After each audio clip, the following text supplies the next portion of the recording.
Болонд дуртай хүн бүрт зориулав. Нүүдэл борцтой гомин. Илүү таатай. Илүү аюулгүй.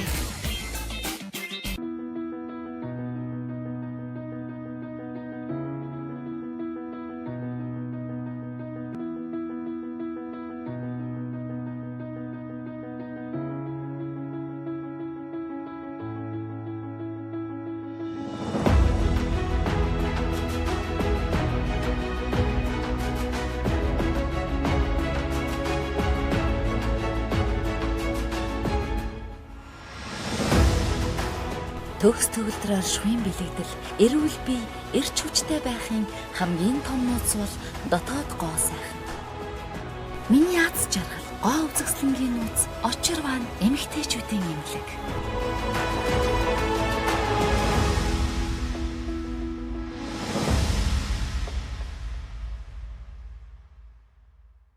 Ханшны өдрийн 108 ламын уншлаг.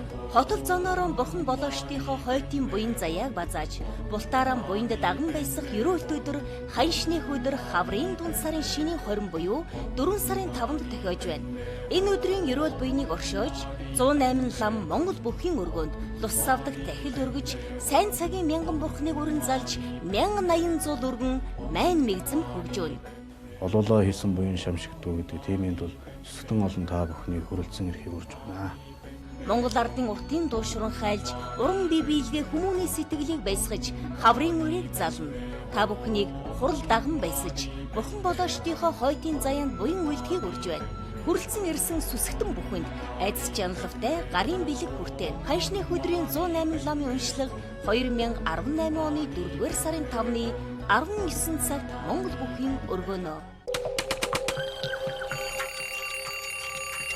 Ханьяал камерын хэрэглэнд өрцөн үед Кагоци бидэнд туслахаар ирлээ. Өвчин ирэх болон хожуу аль ч үед эмчилгээний үр дүнтэй. Насан туршид болон 3 стейшнэсний бүх хүүхдэд хэрэглэнэ. Кагоци.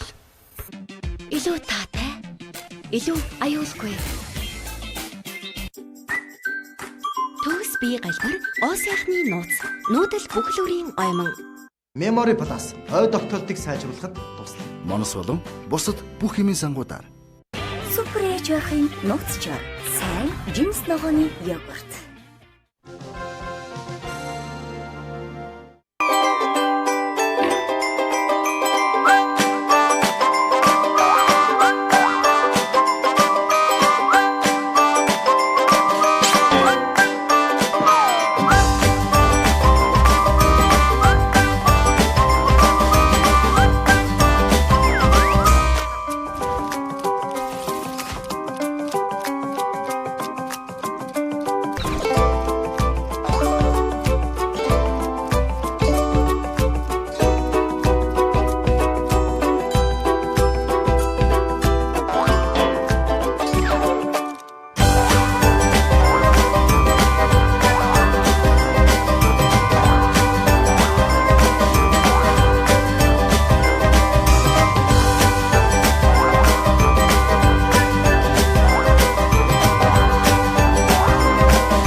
Гэр интернет дараа төлбөрт багцтай боллоо. Гэр интернет.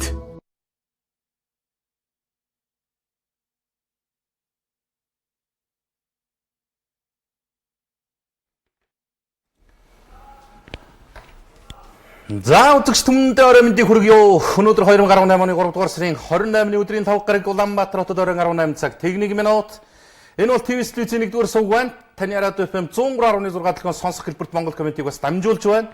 TVS Mongolia гэсэн аль биесний онлайн түгээгч пэйж лайв хэлбэрээр Монгол коммент нэвтрүүлгийг дэлхийн өнцөг булан бүрт хүргэж байна гэдгийг бас хэлье. За TVS Mongolia пэйжд маань лайктаарч нэгдээд үзэгч та бүхэн өөрсдийнхөө санал бодлыг энэ нэвтрүүлгийн үргэлжлэх хугацаанд цензургүй илгээх боломж байгаа гэдгийг тодотгож уламжлая. За өнөөдөр нийгмийн эдийн засгийн хүрээлэлд яригдж байгаа гол асуудлуудыг ерөнхийдөө товч өгөөд тодорхойхон шиг ярилцъя. Монгол коммент нэвтрүүлэг энэ 7 хоногийн туршид бол даваа гаргаас эхлээд би чадах чинэндээ бас ямар ч байсан загталтайгаар хурж яригдж хилэгдэж байгаа олон асуудлаас гадна бас Монгол орны өнцөг болон бүрээс ирсэн иргэдийн загтал сэлтийг бас уншиж дуулгаад явж байгаа. Холбогдох зарим асуудлуудыг нь бас шат шатны байгууллагууд нь хүргэж уламжлаад явж байгаа гэдгийг бас хэлэх нь зүйтэй байх. За хэд хэдэн асуудал яригдлаа. Авилгатай тэмцэх газар төрийн өндөр албан тушаалтнуудын хөрөнгө орлогыг нийтэд ил болгоод мэдээлжлээ. Монголын морин спорт уяжтын холбооны удирдлагууд хуралдаж тэргүүнээ өөрчилж байгаа тэргүүн нь бас өөрийн хүсэлтээрээ энэ сонгуульд албан тушаалаас татгалзаж байгаа гэсэн ийм мэдээлэл бас нийтэд хурж эхэлж байна. Хэд хэдэн ноцтой асуудлаар нийгэмд үүсэж байсан одоо эргэлзээг тайлах шүүх хурлуудын тов зарлагдсан ч бас тодорхой шалтгаануудаар хойшилж байгаа гэсэн ийм мэдээллүүд явж байна. За бас сэтгүүлч судлаач хүмүүсийн хүртэл шүүх дуудагдсан асуудал өнөөдөр бас нэг талтаа гарч явах шиг байна. Одоо асуудал ер нь хууль хяналтын байгууллагын хүрээнд өнөөдөр өндрөө авч яригдлаа. За хот дүүргийн удирдлагуудын үйл ажиллагаатай холбоотой маргаан нийгэмд нэлээд өндөр авчлаа. Энэ зуны туршид энэ дугаар хязгаарлах асуудал чинь ер нь яг ямар хүн нөхцөл байдлыг үүсгэж болох юм. Ямар сайн ба муу талын үр дагавар гарч болох юм бэ гэдэг асуудал дээр иргэд ерөнхийдөө хоёр талдсан байр сууринаас асуудал хандаад эхэллээ. За энэ асуудлыг зохицуулах шийдвэрлэх талаар бас хот дүүргийн удирдлагууд иргэд олон нийтэд санал асуулга асуугаад эхэлж байгаа. Гэхдээ энэ нь бас нам устрын нөхцөл байдлаас шалтгаалаад бас зогсох иймэрхүү нөхцөл байдал үүссэн гэсэн ийм мэдээллүүд бас захин ертөнцид явж байна. За гэмт хэргийн шинж чанартай үйлдэлүүд нийгэмд газар авч байна. Үүн дундаас бас ер нь сүүлийн үед бас энэ охид эмэгтэйчүүд тэр тусмаа 18-аас 30 орчим насны одоо эд хийж бүтээх насны ийм эмэгтэйчүүд гэмт хэрэгт холбогдож байгаа ийм нөхцөл байдал мэдээллийг хуулийн байгууллагын өгч байна. Гайхамшигтай монголчууд дэлхийд нэр алдраа дуурсгаж байгаа. Тэв дэлхийд бас Монгол нэрийг сайнаар гаргаж байгаа сайн жишээ бас мэдээллийн захин сайтуудаар дүүрэн байна. За хамгийн сонирхолтой мэдээлэл хөдөө аж ахуйн их сургуулийн эрдэмтэд анх удаа гений аргаар буюу одоо мал дээр биш одоо лабораторид ихэр хураг боожуулж авсныгаа өнөөдөр нийтэд танилцуулж явах шиг байна. За ингээд олон сайнтай муутай сайхан муухай мэдээллүүд байх юм аа. Нэг. За пүүжэд бас дуусан сонин содон байвал дуулах чих хөө. За сонгон тархинд үүрэх нийслэлийн орчимд бас нөө шүлхий гэдэг зүйл чинь гараад ирсэн байж магадгүй одоогийн байдлаар одоо шалгалт нь явагдаж байгаа юм байна. Сая 500 мянган иргэний тогтоогч байгаа юм. За ингээд нийслэл хоттой нөгөө шүлхий гэдэг зүйл чинь хаяа хатгаад ороод ирсэн байна. Тэгээ энэ шүлхийтэй чинь холбоотой нөгөө газар өмчлөх гэсэн иргэдийн асуудал чинь бас хойшлоод байгаа юм билээ. 5 сарын 1-нд тасалбар болгоно гэсэн. Ингээ хойшилчихсан нэг юм. За нөгөө Жикэ гэдэг Казахстанд очижсэн тагнуулын байгууллагад ажиллаж байгаа генералын чинь цолыг хурааж байна гэсэн нэг юм мэдээлэл бас явж байна. Гэх мэт л асуудлууд юу юм байна да. За тэгвэл мэдээлэлтэй ерөнхийдөө хоёул урайгаа хэлчихье. Урайгаа хэлчихэд ерөнхийдөө асуудал руугаа яваад орсон зүйтэй баг тийм үү? Монгол комментэд нэгдэцгээе. За өнөөдрийн Монгол комментиг Times Man-ы гоё Монгол булангаас онцдгийг гоё монголчууд гоё мэдээг нийтэд дуулгаж байна. Хөдөө аж ахуйн их сургуулийн багш нар биеийн гадна орчинд гэж байгаа шүү. Биеийн гадна орчинд үр тогтоож өсгөвөрлсөн анхны ихэр хургаа хүлээн авлаа гэсэн ийм сайхан мэдээлэл Times цэгийн сайтын гоё Монгол болон дээр байна. Хөдөө аж ахуйн их сургуулийн мал эмнэлгийн сургуулийн багш нар биеийн гадна орчинд үр тогтоож өсгөвөрлсөн хөврөлийн гаралтай махны чиглэлийн суфолк гэж шүү. Ийм үйлдвэрийн 1-р үеийн эрлиц анхны ихэр хургыг энэ сарын 27-ны өдөр буюу өчигдөр хүлээж авлаа гэсэн ийм мэдээлэл Times Man дээр гарлаа. За ихэр хург бол маш амжилттай одоо амилсан гэж байна. Тэгэд ерөнхийдөө энэ бол Монголын одоо хөдөө аж ахуйн салбарт за шинжлэх ухааны салбарт бол маш томоохон өсрөнгүй юм хөгжлийн алхам хийгдэж чадсан шүү гэдгийг Times Man сайтын энэ мэдээлэлд нийт хүргэсэн байна лээ. За үндэсний олон нийтийн телевизээс сурвалжилж мэдээллийг олонд хүргэсэн юм шиг байна. Би харж амжаагүй. Ямар ч байсан энэ мэдээллийг үзээд бол бас махархсан. Энэ хөдөө аж ахуйн салбарт нэг асуудал яригдаад байгаа шүү дээ. Маш олон жилийн хугацаанд яригдж байгаа. Шийдэгддэггүй. Тооноос чанарт гэж. Тооноос чанарт гэдэг энэ асуудал. Чанаргүй олон мал ядаж өвчлөмтгий байдал нь өндөр болчихдөг юм байна гэдэг ингээд олон асуудал яригдж байгаа. Энэ бол дундаж Монгол хоньноос 2 дахин их хэмжээний цэвэр жинтэй мах гарах ийм чиглэлийн үйлдвэр юм байна. Одоо би мэдэхгүй. Зүгээр энэ дээр ингэж нөгөө шинжлэх ухааных нь үүднээс ярьж байгаа. Одоо өөрөөр хэлэх юм бол 1 хонь төхөөрөд нэг 30 орчим килограмм цэвэр мах гардаг бол энэний 90 хоног төхөөрөхөд нэг 50-аас 60 орчим килограмм мах гарах юм уу? За ийм чиглэлийн хоног гол нь эн чинь нөгөө нэг хэлж штэ. Биеийн гадна орчинд гэж байгаа шүү. Биеийн гадна орчинд үр тогтоох байдлаар үр сулгах байдлаар амьлуулсан анхны ихэр хураг гэж байгаа. За монголчууд бүтээн гоё сайхан зүйлүүд бол мундахгүй. Гижээл нэг эмэгтэй байгаа юм. Энэ эмэгтэй. Нэгдсэн үндэсний байгууллагын ажилтан эр жаргалмаа гэдэг үсгүй. Мэдээ цэгийн сайт дээр үжин энэ хүн бол яасан гэхээр зэрэг үндсэндээ өөрийнхөө хийж байгаа ажлын хүрээнд 1 сая гэж байгаа шүү. 1 сая хүүхдийн амь нас эрсдэлд орох нөхцөл байдлыг авраа хамгаалж чадсан байгаа юм. Яасан гэхээр талибуудтай хилцэл хийсэн энэ эмэгтэй. Сая гаруй хүүхдийн амь насыг аварсан тухай сайхан мэдээллийг Азийн улсад цахим хуудас онцлсон гэж. Тэрхүү буянтай зоригтой бүсгүйг Арднаа манзарын жаргалмаа гэдэг Афганистанд ажиллаж байгаа тэрээр 1995 онд Оросын холбооны ёсын эрхүүгийн анхаахын их сургуулийг дүүргэсэн гэж. Афганистан, Бангладеш дэх нэгдсэн үндэсний байгууллагын зөвлөх мэрэгчлэлтнээр ажилладаг. Яагаад энэ сая хүүхдийн амийг аварсан ямар нөхцөл байдал асуудал болсон юм бэ гэхээр хэдэн зуун мянган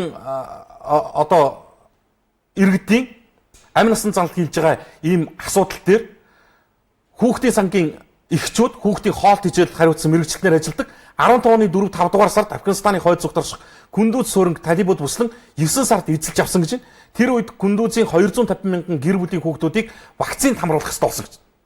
250 мянган гэр бүлийн хүүхдүүд нь 1 сая орчим хүүхд болж ирсэн юм. За ингээд яасан гэхээр нөгөө тэр зэвсэгт бүлэглэлийнхэн бол тэр хүүхдүүдийг вакцинд нь оруулахгүй.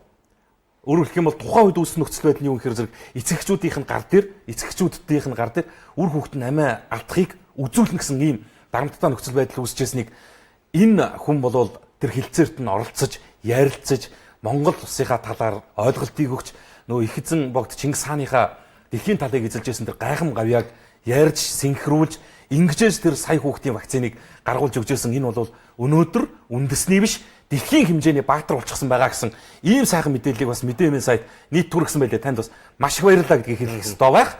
1 сая хүүхдийн амь нас эрсдэлд орж болох байсан тэр нөхцөл байдлаас аврам галсан.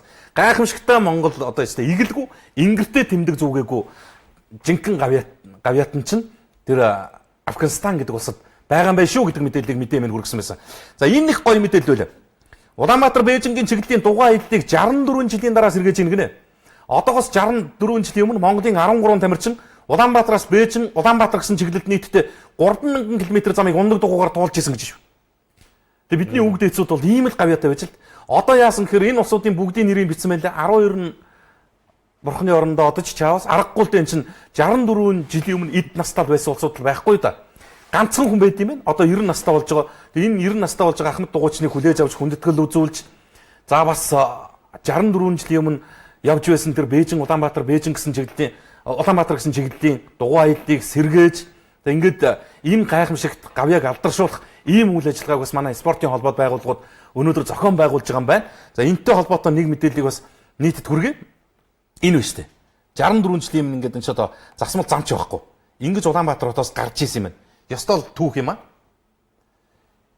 Тухайн үедээ дэлхийд л яригдчихсэн гэж. Энэ 13 тамирчин.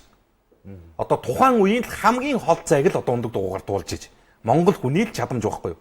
Сая 100 км-ийн буюу хит холын зай марафон гүйлтэд 59 настай ахмад тамирчин төрүүллээ шүү дээ. Монгол тамирчин. Ингээ Монгол хүний чадамж чансаа гэдэг бол ийм агуу юм байна гэдгийг харуулсан энэ мэдээллийг 24 цаг имэйл сайт нийтэд хүргэсэн юм. Энийний араас бас өнөөдөр нэг гоё мэдээллийг дуулгая. За монголчууд хийж ин бүтээж ин. Зүгээр л одоо юу гэдэг гар доорх материал ашиглаад үндэсний соёл уламжлалыг одоо хадгалж үлдсэн Монгол гэрээ нүүдлийн биш одоо суурин хэлбэрт ямархуу байдлаар ашиглаж болох вэ гэдгийн жишээ энэ байна. Энэ бол Монголын говьд байгаа. Энэ нэг шар тор ууднуудыг чинь ашиглаад л байгалийн элсээр ингэж дүүргээд Монгол гэрийг үндсэндээ 3-4 өрөөд тасалгаатаагаар хийцэн байгаа юм. Энэ бол зөвхөн Монгол хүнээс л гарч байгаа ухаан. Энэ дэлхийн хаач байхгүй. Зөвхөн Монголд л байна. Ингэж гоё хийж болж байна. За ингээд нөгөөх маань яванд бослоо. Нөгөө гэр маань. Ийм болж ирж байгаа. Ийм. Тасарч байгаа. Тэгээ ийм сайхан мэдээллийг бас өнөөдөр захим ертөнцөөр нийтэд түгээлээ. Үнэхээр гоё юм билээ. Ингээд дөрвөн хүчтэн сийлдсэн ингээд бүх явуулзаа оруулчихсан. За гоё мэдээллүүд байх юм уу? Байх юм байлгүй л яг уу. За тэгээд тэр саяны тэр нөгөө дугуун спорттой холбоотой нэг мэдээллийг дуулгахад үндэсний цэцэрлэгт хүрээлэнгээс Улаастан гүүр хүртэл дугуун замтай болчихж байгаа юм байна. Цэцэрлэгт хүрээлэнг Улаастан гүүртэй дугуун замаар холбочлоо. За энэ ажлыг бол нийслэлийн засаг даргын тамгын газар иргэдийн төлөөлөгчтэй урлаас нийслэлийн хөрөнгө оруулалтаар хийсэн ажил юм байна. За гэхдээ нэг зүйлийг бас дуулгая. Мэдээ цэгийн сайт дээр энэ материал нь байж байгаа үзэгч тавг ороод үзэж болно. Юу гэхээр Монгол улсын хуулинд байд юм байна. Замын хөдөлгөөний хуулинд байд юм байна. 14 нас хүрээгүй хүүхдийг ундаг дугуйнуулж зам тээврийн хөдөлгөөнд оролцуулдаг юм биш үү үзэгчүүдээ. А ингэж яваад таны хүүхд ямарваа нэгэн эрсдэлд орох юм бол тухайн үед бол тэр гарсан ославаар одоо муугар бодож ярьж штэ. Аварт холбогдсон этгээд бол хариуцлага хүлээхгүй нь шүү. Яг тэр хууль нь өөрөө заагдсан байт юм байна. Хууль нь заагдсан. 14 нас хүрээгүй бол энэ хүүхдийг замын хөдөлгөөнд ундаг дугуйтаа оролцуулахыг хориглож яадаг ийм шийдвэр байт юм байна. За ингээд бүтээж байгаа, босгож байгаа, хийж байгаа, хэрэгжүүлж байгаа өнгөтэй өддөө дэлхийд Монголд гой сайхан мэдээллүүд олон байна. Харамсалтай нь энэ бүхнийг тоочод суугаар нэгэнт энэ болчихсон, бүтчихсэн гой сайхан асуудал чинь болоод бүтээд явж байгаа гэсэн. Болохгүй бүтэхгүй байгаа муу муухай асуудал нард үлдчих гээд байна. Олон асуудал яригдж байгаа юм. За өнөөдөр ямар ч байсан төрийн өндөр албан тушаалтнуудын хөрөнгө оруулалтын мэдүүлгийг нийтэд ил болгож ирснээс Политимын сайт төрийн 3 өндөрлөгийн хөрөнгө оруулалтын мэдүүлгийг харьцуулж олон нийтэд хүргэлээ. За ингээд цаашаага их хурлын гишүүд, засгийн газрын сайдуудын мэдээллүүд ингээд задраад явах байх. Яамаг агентлаг газар хэлтсийн дарга нарын. За энэ ерөнхийлөгч сайд их хурлын дарга гэдэг төрийн 3 өндөрлөгийн хувьд ямар хөө хөрөнгө оруулалтаа байдгийг юу эзэмшиж ашигладаг юм бэ гэдэг мэдээлэл Политимын дээр гарлаа. За тайланд он гэж энэ Монгол Улсын ерөнхийлөгч юм байна. 2017 оны 7 дугаар сарын 10-нд томилогдсон мэдүүлэг гаргагчийн нийт орлого за 191 сая. Гүү 19 сая 125 мянга.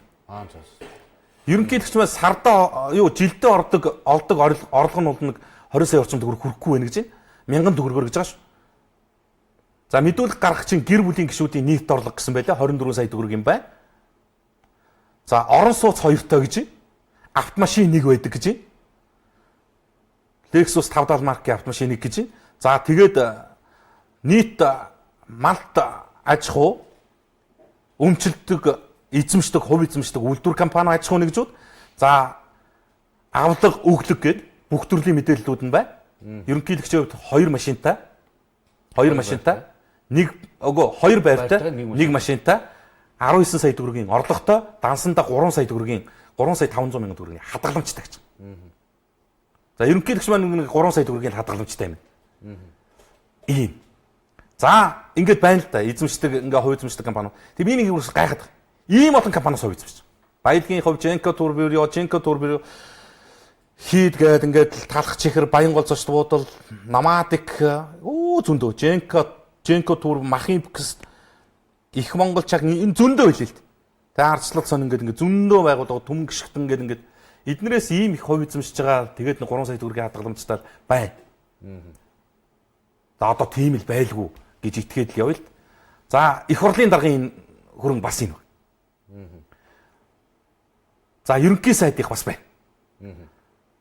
Нэг бүрчлэн хэлэх үзүүлэх юм боломж байгаа. Политимын сайт дээр энэ мэдээллүүд нь байгаа. Юу харагч ирсэн чинь төрийн 3 өндөрлөгийн үндсэндээ орлогын хэмжээ бол энэ албан тушаалуудыг авснаас 2 дахин буурсан байна.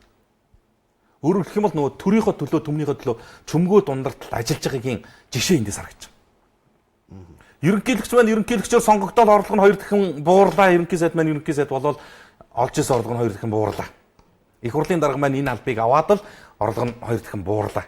Би юу гэж хэлэх гэж ирэхээр зэрэг ийм байдлаар авилгатаа тэмцэх газар энэ нөхдүүдийн бүр ингэж нэг үйл дайгийн үзэж хөрөнгө орлогын мэдүүлэг нэртэй юм аваадч яадаг юм. Ийм имийг нийтэд үнэн юм шиг байна гэж бид яриад ч яадаг юм бэ л гэдэг бодлоо. Энэ яг юу шийддэг юм? Одоо жишээ нь хэд ерөнхийлөгчд ерөнхий сайдад их хурлын даргад байх юм гэж алга шүү дээ. Монгол улсын төрийн тэргүүн 3 сая долларын хадгаламжтай буюу 1100 Америк доллартай тэнцэж байна уу? 3 сая төгрөг. Тэг 3 сая төгрөг буюу 1200 ам долларын хадгаламжтай. Энд чинь дэлхийн мэдүүлэлд нүдний булаа боллоо шүү дээ. Ийм. Гэж одоо өөрөөр хэлэх юм бол ард иргэдийг л итгүүлж байна. Америкийн одоо нэг эмчийн сарын цалингийн 11-тэй тэнцэх хэмжээний мөнгө л Монгол Улсын ерөнхийлөгчийн бүтэн жил цуглуулсан хадгаламж. Ингэж ажил хийж, ингэж төрийн мөнгө төсвийн юм одоо баг зарсны хэрэг байд. Ийм сонирхолтой зүйлсийг бид нар өдөр болгон үзэн харнаа. За, тэгжээд л Монгол Улсын ерөнхийлөгч нэг ийм шийдвэр гаргалаа. Генерал цолыг хураачна. Тэгс. За, энийг бол харин ёстой галгаач дэмжиж байгаа. Энэ иргэн Монгол Улсын иргэншлээс гарч байгаа бол Монгол Улсын төрийн удирдлагын зарилгаар, төрийн тэргүүний зарилгаар авсан тэр зэрэг цолоо Монгол Улс нь өөрөө авч үлдэх нь шударгал байх. Өнөөдөр энэ дэр бас ингээд хоёр талдсан ийм сошиал маргаан үргэлж. Генерал гэдэг цолны үнцний тухай нэгдүгээрт нь яригдлаа. Хоёрдугаарт нь ямар хүнд олгоцсон юм бэ гэдэг асуудал яригдлаа. Гуравдугаарт нь өгсөн юм бол яг авцаага авч байгаа юм гэдэг асуудал яригдлаа. Үүнд олон зүйл яригдчихэв. Тэгээд ерөнхийлөгч ингээ авчиж болд юм уу л гэж юм. Хуулиндаа байд юм биш үндс хуулиндаа. Монгол улсын ерөнхийлөгч зарлигаар зарлиг гаргаад өгч болсон бүх цол хэрэгэм алдар шагнадаа буцааж авдаг эрх бас байд юм байна. Монгол улсын начин цолноос эхлээд Монгол улсын авраг дархаа авраг бүх улсын цолтой гэж яригдж байгаа тэр бүхчүүдийн цолыг төрийн дэргүүн зарлиг гаргуул хурааж авч болдсон юм байна. Энэ төрийн дэргүүний зарлигаар олгогддог генерал энэ цолуудыг авч болдсон юм байна. Энэ иргэн бол улсын хурлын гишүүнээр ажиллаж байсан шүү дээ. Тийм шүү. Жикэ гэдэг энэ хүн их хурлын гишүүнээр ажиллаж байсан. Хил хамгаалах ерөнхий газрын дарга байсан. Хил хамгаалах ерөнхий газрын дарга байсан. Тэгснэ одоо Монгол улсын иргэншлээс гараад Казахстаны иргэн болоод явж байгаа. Ямар агуулга зорилготой төрийн ийм хариуцлагатай албарч байсан хүн ингээд явчихж байгааг нь бид ч бас зөвшөөрөөд явуулчихдаг юм. За ямар ч байсан ийм зүйл байдсан байна гэдгийг би хэлэх гээд байгаа. Сүүлийн үед энэ үүсэж байгаа их олон асуудал байна шүү дээ. Жишээ нь одоо хамгийн сүүлд бол энэ Морин спорт уяжтай холбооны асуудал. Тэр дүнжин гар уралдааны иргэн тойронд одоо ингээд асуудалд уйлаа намжихгүй яригдж шүү дээ. Цолыг хурааж болдог байх. Монгол улсын ерөнхийлөгчийн зарлиг гэж байгаа. Дээд офицерын цол хураа авах тухай үндсэн хуулийн 34 дугаар зүйлийн 1, Монгол улсын ерөнхийлөгчийн тухай хуулийн 9 дугаар зүйлийн 1, Цэргийн албаны тухай хуулийн 28 дугаар зүйлийн 28-ийн 2 дахь хэсэг, Монгол улсын ерөнхийлөгч 18 оны 3 дугаар сарын 27 оны өдрийн Монгол улсын харьяатаас гарах тухай 32 дугаар зарлигийг тус үндэслэн зарлиг болгох. Монгол улсын харьяатаас гарсан Хадидалдагийн жакет олгосон дээд офицерын бригадын генерал цолыг хураан авсагвай ерөнхийлөгч Баттулга гэж. Нэг юм хэлж шүү байна. Төр өгсөн бол авч болдог байх нэ. Энийг аваад хэмжээгүй эрх мэдэлд хүрсэн юм шиг ойлголт бас байж болохгүй нь байна гэдгийг уяач одоо юу гэдэг тэр улсуудад бүгдэнд нь ингээд юм хатуу тохиолгоо хэлчихлээ шүү дээ. За ингэчээл энэ яасан гэсэн чинь уяачны холбооны ерөнхийлөгчийн ажлаасаа Монгол улсын их хурлын дарга Мегон Бинк бол татгалзаж ийн гинэ. Жөлөөлөгдөж байна. За ингээд яасан гэхээр зэрэг тэргүүлэгчдийн хурал нь өнөөдөр болж байгаа юм байна. Дүнжин гаруй 2018 уралдааныг зохион байгуулсан талаар комиссийн даргын мэдээллийг сонсоод хариуцлага тооцох асуудлыг хэлсэн гэж.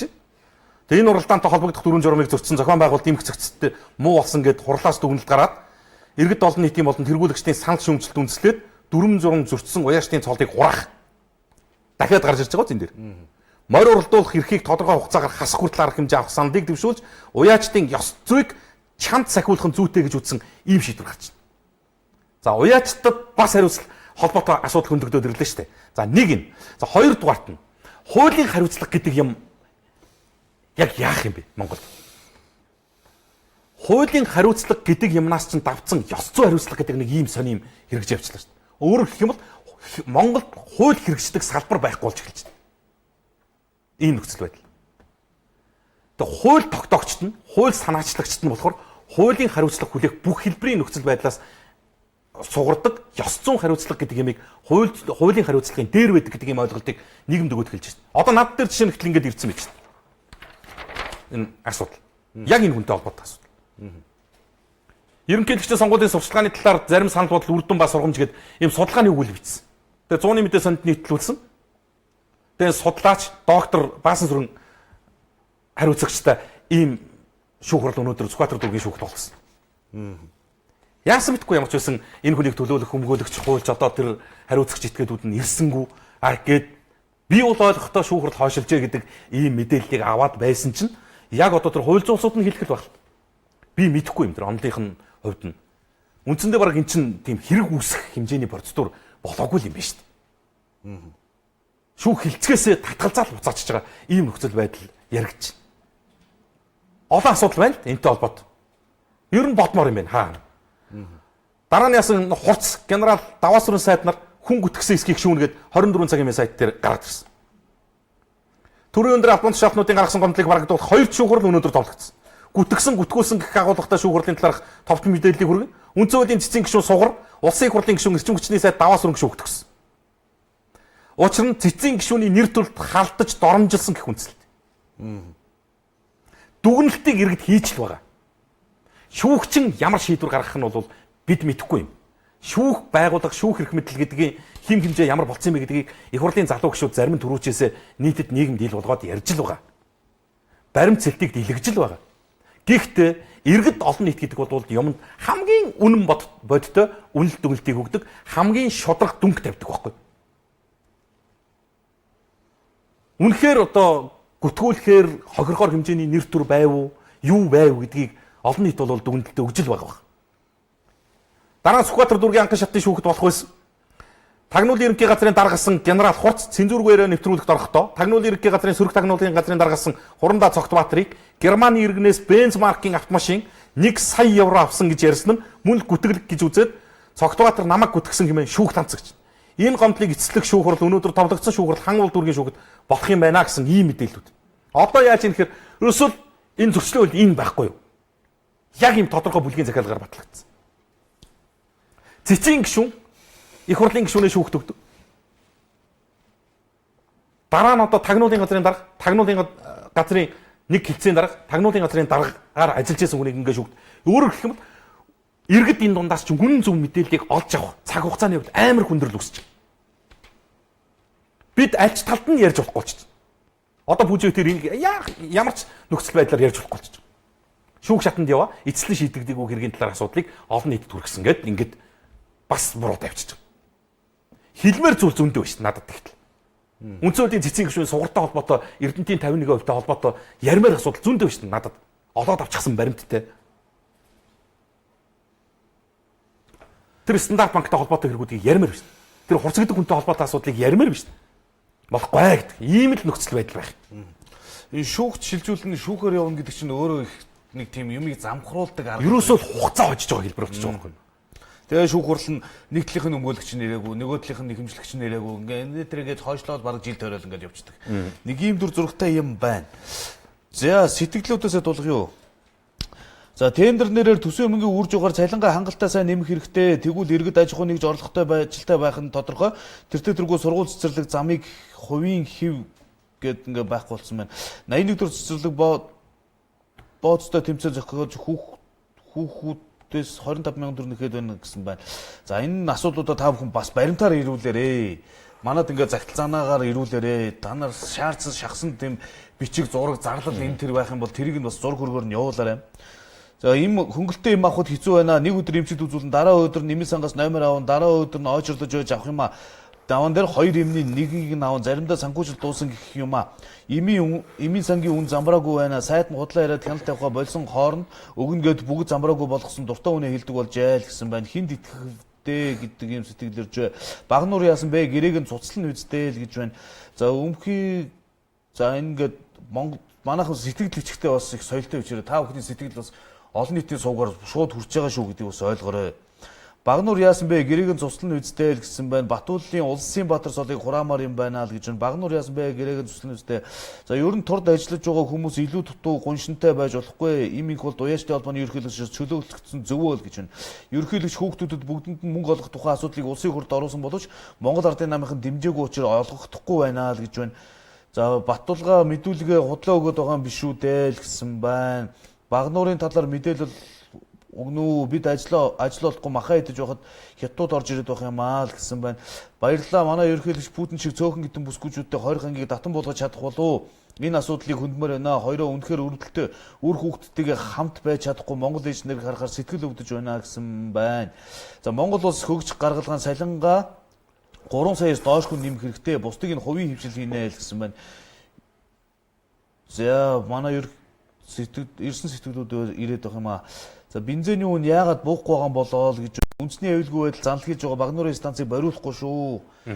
Багнуурын станц гэдэг нь яг Багнуурын станцтай холбоотой мэдээллийг бүр хамгийн байж болох зохиц хэлбэрээр л ярьлаа шүү дээ өнгөрөх өдөр. Одоо маш олон талын их сурвалжтанд үзүүллээ шүү дээ.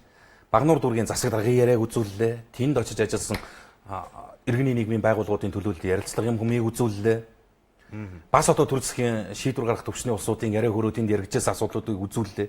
Олон зүйлийг ярьлаа шүү дээ. За энд өнөөдөр их сонирхолтой мэдээлэл байна. News Segment сайт дээр байж байгаа. Бид ийм холбоо байдгийг мэддэггүй. Хэстэг хөрхий бараг нэгдчихмээр холбоо байна. Юу гэхээр ийм байна. Монголын нам бус иргэдийн нэгдсэн холбоо гэж байт юм. Чи дуулж ирсэн үү? Одоо Монголын намгүй иргэд нэгдсэн ийм холбоо байдаг юм л.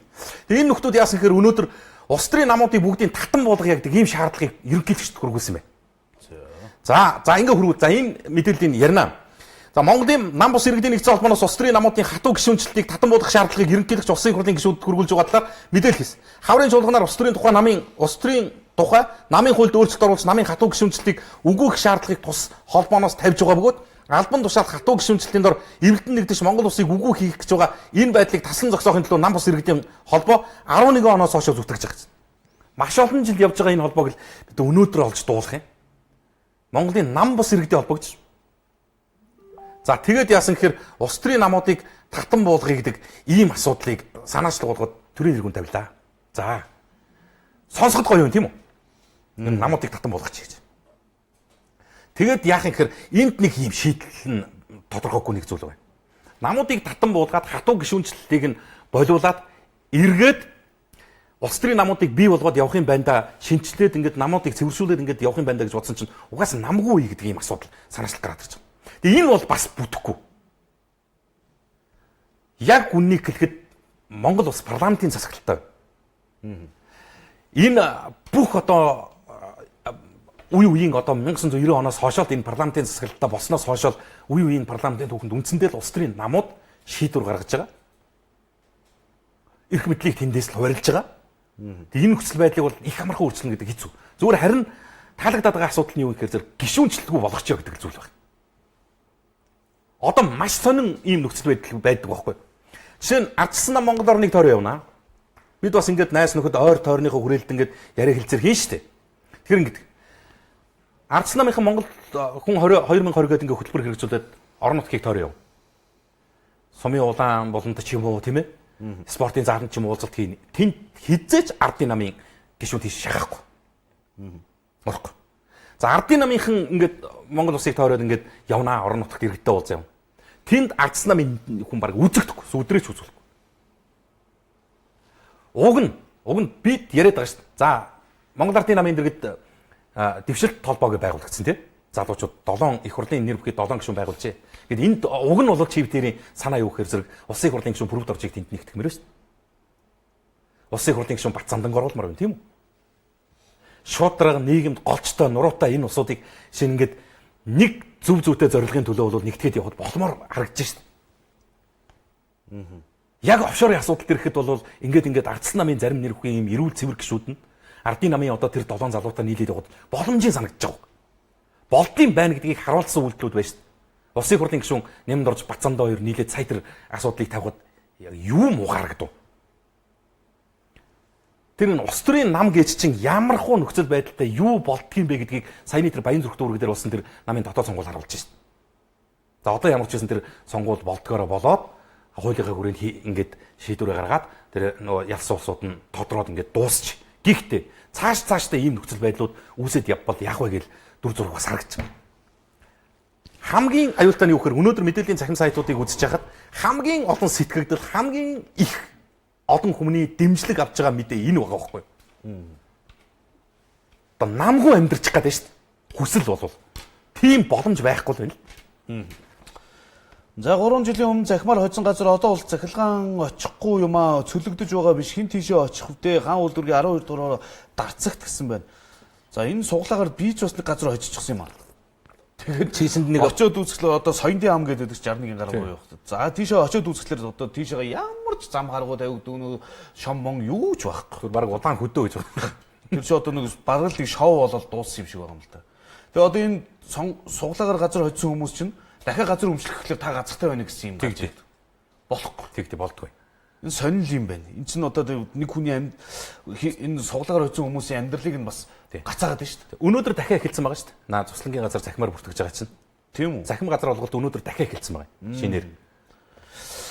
За одоо угаасаа ирэх сонгуулиар гарахгүй, татан болгосон буулгаагүй гарахгүй гэсэн байна. Авилгалтай тэмцэх газрын шалгуур тэнцээгүй гарын хаалга ирсэн хүмүүсийг шалгаач ээ. Ямар ч мэрэгжлгүй дарга олон боллоо гэсэн байна.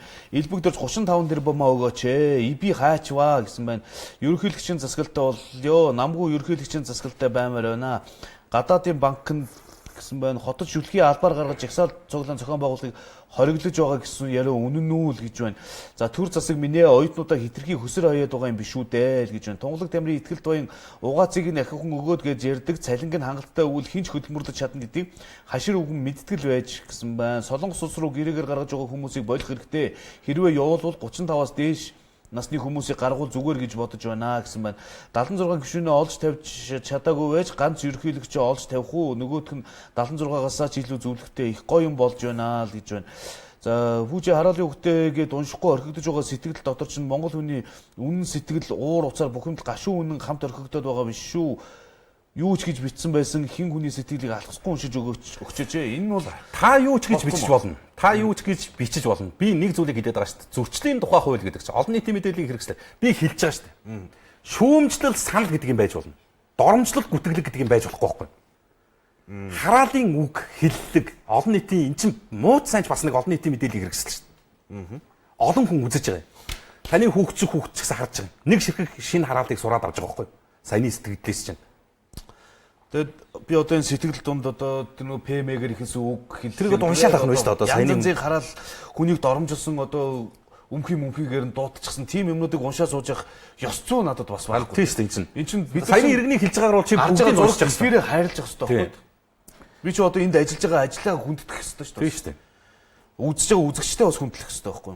Би харин хэлээд энэ л. Тэрнээс одоо сэтгэл бичиж байгаа таны хүндлээ таны сэтгэлийг одоо бүгд ингэ чинь уншаад байж суужиж болно. Нөгөө ПТ юутэй тийм. Бусдыгаа бас хүндлэх хэрэгтэй юм аа. Тийм. За орой мэндэ эмчнэр ялангуяа Мисаслын эмчнэрийн цалинг доод тал нь 30 сая, сувилагч нарын цалин 1 сая болох саналыг сайжруулалт уламжлаач. Үндсэл нь 2 эмнэлгийн Мисаслын тасагт 5 хоногт эмчнэр баг гэртээ харьсангүй өдөрт доод тал нь 10-аас дээш Мисасл хийж өдөржингөө хүний амны төлөө амрах зайгүй ажиллаж байна. Залуу насны аав хүний амны төлөө өргөсөн тангахтай үнэнчийн хүчээр ажиллаж байх шиг байна л гэсэн. За маргааш чинь 3 сарын 30-ны өдөр 29 билүү? Тийм. За энэ 30-ны өдөр чинь эмчнэрийн өдөр гэдэг юм л. Дэлхийн ажилтны өдөр гэдэг юм л. Чамаа 29 гэхэр чинь би одоо маргааш 30 гэхэрс бараг цалин буух чинь гэж одоо бараг үсрэх гэсэн. За гашуун болог эмийн сан Фирон 3 сая талаар даатгалд байхгүйгээд өгөхгүй байгаад өөр автыг өгч байна шүү. Үүнийг анхааралтай орой хариулна гэсэн. За энэ нэг эрүүл мэндийн даатгал байхгүй ч юм уу тэр даатгалаар үйлчлэх эмийн жагсаалтанд тэр эмийн санд зөвшөөрдөг нөгөө ч юм уу. Тиймэрхүү асуудал бас байж болох юм тий. Гэхдээ байж болох юм гэж ер нь гэхдээ иргэд өөрсдөө багсын нэг яригдж байгаа нийгэмд явж байгаа хэрэгтэй гэсэн мэдээлэлд анхаарал хандуулал та. Өнөөдөр надад хэрэггүй бол маргааш хэрэггүй гэдэг бодлоор хандж байгаа. Би бүгдийг нь үзүүлсэн шүү дээ. Сонгон хайрхан дүрэгт энэ эмийн сангууч юу. Сүхбаатар дүрэгт энэ. Баян зүрх дүрэгт энэ тэдэн ширхэг эмийн санд тэр хөнгөлтөө эмээр үйлчлэх зөвшөөрлийг олгосон юм байна. Санхүүжилт нь ингэж хийгдэж байгаа юм шиг. Тэгээ би яг тухайн үеийн тэр мэдээллийн захим сайтын чи бүүж санаж байна. Мэдээллийн их сурвалж нь энэ шүү гэд ингээ хэлж л байсан юм л. Тэгээ энийг ингээ олоод хараад ингэчихсэн бол нэг боломжтой баймаар байгаа юм л. За би төмөр замын оршин суугчаа сүүлийн 3 сар манай энд 4-5 тууц түүц байрлах боллоо. Эдгээр түүцнүүд хэний зөвшөөрлөөр яаж ирхээ авч байрлаад байна вэ? Энд бүр явган хүний зам таглаж үзэгдэх орчин маш муу болгож байрлуулсан байна. Уул нь болвол энэхүү замаар 2 сургууль нэг цэцэрлэгийн хүүхдүүд явдаг болохоор хурд сааруулж хүртэл хийсэн шүү дээ. Энд осол гарах маш өндөр эрсдэлтэй. Мөн тухайн түүцний хүмүүс ойр байрлал болон дохойд бийцэх болон угаад сасгаснаас болж ойр орчноос маш муухай өнөр явж байна. За яг төмөр замын оршин суугч төмөр замч нэлээд том талбай газар нутгад шүү дээ. Яг аль хэсгийг хэлээд байна вэ гэж. За коммент хайж уншаад байх юмаа гэсэн байна. За би энэ аль болох бүгдийг нь өөрчлөхийг хичээж байгаа. За асгаж байгаа сэтгэлүүд юу байна гэвэл давтагдж байгаа сэтгэлүүд байна. За хараалын үхэлтэй сэтгэлүүд байна. Товчлцсан байна. Бичигдсэн бол би гаргаж уншиж чадахгүй шүү. Тухайн хүн бичиж байгаа сэтгэлээ өөрөө ойлгоод байдаг. Би ойлгож уншиж чадна. За зээл авч байгаа мөнгийг нь идчихээр бусдаар төлөвлөх гэж байгаа хүмүүс ичээсээ өөрөө төлөх үүрэгтэй гэсэн байна. Хүүхдийн мөнгөний мэдээлэл байна уу? За пүүжигийн үдгийг хураалгаж яах гээд байгаа юм бэ л гэсэн байна. За нэрээ яах гээд байгаа юм бол би ч одоо хараалын сэтгэлдөө өгч маргааш шүүхтэр дуудах ч шүү дээ. Багшийн сургуульд 4 жил сурч төгсчөө дахиад багшлах эрхийн шалгалт авах шаардлага байна уу? Дахин ингэ шалгалт авах гэдэг чинь боловсролын яамны бизнес болоод байна л гэсэн байна. Харуул хамгаалтын албаны цалинг нэммээр байна. Хамгийн цалин баг олдож ихтэй эрсдэл ихтэй ажил юм аа л гэсэн байна. Ганц гүүрийн байгуулж байгаад тийм том асуудал болж байхад метро барьна гэсэн бол одоо яана гэсэн байна. Нүүхээс аргагүй. Нүүж байгаа цөмөрөө нүүж байгаа тэгэл тэр метротой уулзахаас яа. 120 яваад л. За бас ээлжийн мэс заслын эмчнэр олон баймаар байна. Ээлжгүй амралтгүй ажиллаад алдаа гаргахгүй гэх газар алгаа сайд энэ эмнэлэгт очоод нэг бүтэн өдөр ажиллаж нөхцөл байдалтай газар дээр нь таниулаасай гэсэн. Шүүгчнэрийн цалин эмчнэрийнхтэй адил болгох хэрэгтэй. Шүүгчд 20 гаруй хаагдсан лицензийг сэргээдэг эмчнэр улс орны эрүүл мэндийг хамгаалж байна шүү дээ гэсэн байна. Энэ дугаар хязгаарлалт гээд олон болох албан байгууллагууд ажилтгч жолооч нарыг цалин яаж зохицуулдаг юм болоо цаг нь хүрэхгүй байна гэд хасагдчтэй хувийн хвшлийнхэн гэсэн байна. Олон асуудлууд байгаа. За тэр дугаарын хязгаарлалттай холбоотой асуудал чи ердөө яриад байгаа шүү дээ. Одоо санал асуулгынхаа төвшөнд явчихъя. Шийдэх хэрэг нь бол уг нь нийслэлчүүдэд бай. За хоёрдугаарт нь юу гэхээр зэрэг энийг ярихдаа бид нар татварыг заавал ярьжлах хэрэгтэй шүү дээ. Би өчигдрийн дугаар дээр хэлээд байгаа шүү дээ. 365 хоног зорчгоор тооцож татвараа төлсөн бол тэр хугацаанд л зорчих хэрэгтэй. Бид нар нэг хоног ч гэсэн дугаар хязгаарлуулж байгаа маань уг нь хуулийн хүрээндээ хохироож байгаа шүү дээ биднийг. Иргэдийг өдөр тутам хохироож байгаа байхгүй юу? Жил 54 7 хоногтой. 52 7 хоногтой 52 өдөр зогсоочж байгаа. Тэгсээр нэ миний яваагүй 52 өдрийн миний хөдөлгөөнд оролцоогүй 52 өдрийн татварыг явснаар тооцоод авчиж байгаа шүү дээ. Тэгээ 2 өдөр явахгүй болохоор чи 104 болно. 104 болно. За 104 гэдэг чинь баг 3 сар гэж. Тий 3 сар буюу үндсэн нөгөө 365 хоногийн чи 3-ны 1 шахуу болж. Гэтэл дээрэс нэмээд хичнээн өдөр тэгс сондгоогийн хязгаарлалт орж ирэх үү. Тэг ингээд ярихаар бол нөхцөл байдал нэлээд яригтай хүндрэлтэй болж байгаа ийм зүйлийг бас одоо иргэд олон нийт маань ярих хэрэгтэй юм шиг байна. За сувилагч эмчнэрийн асуудал сайн хэрэгжин. Нэг зүйлийг эрүүл мэндийн салбарын сайд бас одоо энд ажиллаж байгаа эмчид удирдлагууд дарга удирдлагуудад нь хандаж хэлгээд энэ нэг за эмчнэр асуудлаа яриад идэг. Мэс заслын буюу одоо ямар нэг эмчнэрт бол асуудлаа шийдвэрлүүлээд яваад болох боломж бас байд юм байна. Ер нь харьцангуй одоо юу гэдгийг яг эмчнэр тэр дундаа мэсцлийн эмчнэрийн амьдрал авах гэсэн харьцангуй гайгүй байд юм. Гэтэл сувилагч гэж хүн байна. Сувилагч буюу яг өвчтөнтэй өдөр тутам уулздаг, харьцдаг, улаан цуснд одоо өмхий ам хамар бүхэл зүйл дээр ажиллаж идэг хүн байна. Сувилагч бол энэ төрд баг хүн биш болсон. 450-аас 500 мянган төгрөгийн цалинтай. Гар дээрээ авдаг нь баг дээт нь 400 мянган төгрөг авах хэд. Гэтэл яасан гэхээр нэг сувилагчд оногдох өвчтний дээд хязгаар гэж байна. Нэг сувилагч өдөртөө одоо юу гэдэг 5 өвчтөнтэй ажиллах ёстой ч гэдэг юм уу 10 өвчтөнтэй ажиллах ёстой гэдэг стандарт үүд юм. Манад ажиллаж байгаа сувилагч болгон 4 дахин гэтэрч явдаг. Сувилагч нэг бүр харьцаж байгаа тэр өвчтөн үйлчлүүлэгчдийн тоон 4 дахин тэр стандартаас нь хэтэрч явж байна. Саяхан би одоо чив тэр хоёлаа орлоо шүү дээ тэр MJJ гээд чих хамраа олон имлэг. Тэн дээр тий би хамраа чи чихээ янзлууллаа шүү дээ хоёул. Нэг тийм баярлсан сэтгэлээс чаашгүй байгаа байхгүй. Сэтгэл гаргаал үнэхээр одоо бүр өвчтөн болгонтой бол хамгийн одоо байж болох цаг боломжтой хугацаагаар зарцуулж ажиллаж байгаа. Гэтэл надтай 10 минут ажиллах нөхцөл боломж тэр сувилагчд алга. Яг түр үүдэн дээр нь хоёр талаар нь ингээд юм оочор өссөн хүлээж байгаа юм. Орилсон, бархирсан хүүхэд, тэгэл тэр чин хүүхүүл, нойтон, хөгшин хөвөө бүхэл төрлийн хүмүүс байна. Одоо үүрэг юмдаал гэдгийг бодоо ажиллаж байгаа болохоос үнэнгүй тэр хүмүүст шунал гэж юм алга. Бусдаас гар хардаг, авилга, хахуул гэж юм алга. Энэ хүмүүсээ түр нэг бодох цаг бас энэ би бүр сувилагчдыг өнөөдөр нэг яг нэг хэлье гэж бодож ирсэн байхгүй. За энэ автовэртэй холбоотой асуудлын дугаарыг хязгаарлалтай холбоотой асуудал төр чинь Монгол Ардын намын ерөнхий нарийн бичгийн дарга нийслэлийн иргэдийн хурлын төлөөлөгч нь амар баясгалан Facebook хуудасаараа дамжуулаад нэг зүйл явуулсан мэл. За ингэж юм байна. Хотын засаг дарга Батуулд иргэдийн хурлын дарга амар сайхан нарт Турк улсад албан ажилтаа яваад бол үүгээр дамжуулж саналаа хүргүүлье. За. Надад ямар нэг судалгааны дугаарыг хязгаарлалт тэгш сондгоо хязгаарлалт гэдэг балаа юм одоо болоо. Наад гэж байгаа юм тий. Тий наад. Хотын иргэд дээр хангалттай тоглож байна. Наа замын асуудал хариуцсан нөхөд чинь ядаж хийх гэж байгаа ажлаа хэдэн сарын өмнө ард иргэдэд мэдэгдээд амьдралаа зохицуулах боломжийг нь олгоод шийдэж явах хэрэгтэй шүү дээ. Иргэдээсээ бас саналыг нь сонсож амьдралд нь аль болох хүндрэл бэрхшээл баг учруулж шийдвэр гаргах хэрэгтэй. Хот гэдэг хотын удирдлагын шийдвэр гэдэг нь гарсан даруйдаа иргэдийн амьдрал шууд нөлөөдөг гэдгийг байнга санаж бодож тунгаах хэрэгтэй. Зүүн гарт ич эргүүлэхгүй, баруун эрхийг нээлээ гэх мэтээр богино хугацаанд судалгаагүй шийдвэр гаргаж түүнийгээ хэрэгжүүлж чадлагүй татврын мөнгөөр тоглоод өнгөрснөө санах хэрэгтэй. Замын төгсрөлийг бууруулахаар дугаарын хязгаарлалт нь шилжиж байсныг манхнаас нь бид буюу за 12-оос 16 онд Монгол Ардын намын бүлэгт эсэргүүцэж ирсэн юм а. Дугаарын хязгаарлалт нь хүний наад захын эрхийг бүдүүлгээр зөрчиж байгаа зүйлээ. Иргэн өмчлөх эрхээ эдэлж чадахгүй атлаа татвараа бүрэн төлдөг балаа шийдвэр юм а. Одоо бүр 2 хоногийн хязгаарлалт гэдэг бол аль ч утгаараа гаргаж болохгүй шийдвэр. Энэ буруу шийдвэрийн урьдчилан айлын машины тоон нэмэгдсэн үү гэхээс төгжрөл буурч шалиагүйг амьдрал бас харууллаа. Иймд наад дугаар хязгаарлаж асуудал шийдэн гэсэн хөнгөн бодлоо толгооноос авч хаяа зохицуулах өөр арга бодоо. Олон нийтээр хилцүүл саналыг нь ав шийдэх гарцуу зөндөө байна гэдэг юм саналуудаа бичсэн байна. Тэгээ энэ чэнэс юу харагдаж байна гэхээр одоо ажилгүй ажлын байр байхгүй гэдэг шалтгаанаар олон иргэн нөгөө халтур гэдэг зүйлээр ч амьдралаа зоогож байна. 2 өдөр Facebook дээр нэг залуу явж байсан шүү дээ. Эхнэр нь салаа явуулсан. Хүүхдээ ингээ машиндаа тий. Урдаа авч явсан. Урдаа авч явдаг хатуур идэг. Тэр хүний нэг өдрийн орлого 2 өдрийн орлого байхгүй болох юм байна. За дээрэс нь яах вэ гэхээр зэрэг хэдийгээр сургууль цэцэрлэг амарсан ч гэсэн хүүхдүүдээ харах сургууль цэцэрлэг амарчихлаар бүр л харах хүнээ хайгаад тэр хүүхдүүд чинь хүмүүс чинь хүүхдээ машинд хийгээд аваа явна шүү дээ. Тэр хүмүүсийн зөөх асуудлууд яах. Тэгээ боломжтой хүмүүс нь бүгдээрээ бараг 5 өдрөөр төгссөн 5 машинтай болох боломжтой. Тэгээд энэ хотын чинь машины ачаалал бүр нэмэгдэх юм шүү. Дугаарын хязгаарлалт гэдэг юм угаасаа ер нь Монголын баг дундаж түүнээс дээш орлоготой бүх өрхүүдийг 2 машинтай болгоцсон юм л та. Нөхөр зүйн ихнэр бүрүүс гэдэг ийм зарчим бол баг үндсэндээ томьёо шиг хэрэгжиж явцсан.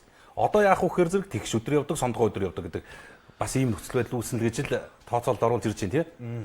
Тэгээ яах вэ энэ нийслэлийн удирдлагууд нэг замын ачааллыг бууруулах гал зүтгээд байгааг нь ойлгож байна. Тэгтээ ийм байна.